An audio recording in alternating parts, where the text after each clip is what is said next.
Okay, so today is the 10th of June and we are doing the knowledge questions for Danah Pinfield on the health and safety unit of her level 2 hairdressing.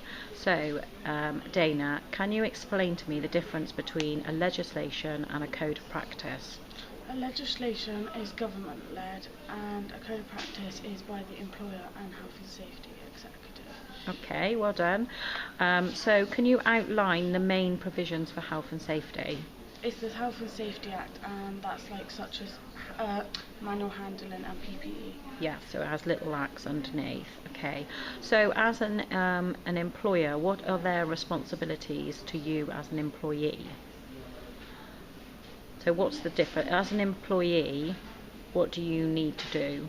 If your employer sets standards, what do you need to do as an employee? You need to follow their standards. You need to follow what they say to protect yourself. Okay, to protect yourself and the clients. Yeah, okay.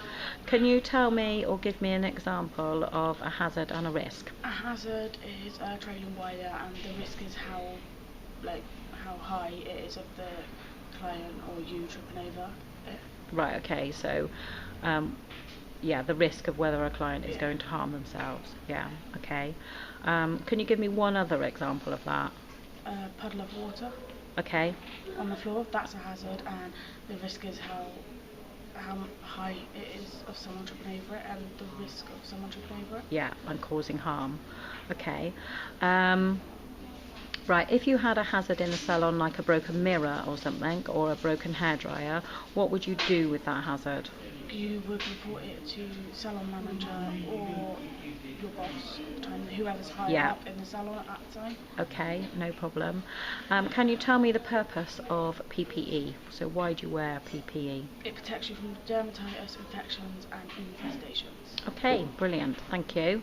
Right, what about your control of infections and infestations? Can you give me an example of 3 methods of sterilisation? The UV cabinet, barbicide and autoclave. Right, okay. And how often should these be used? Daily. Yeah, okay.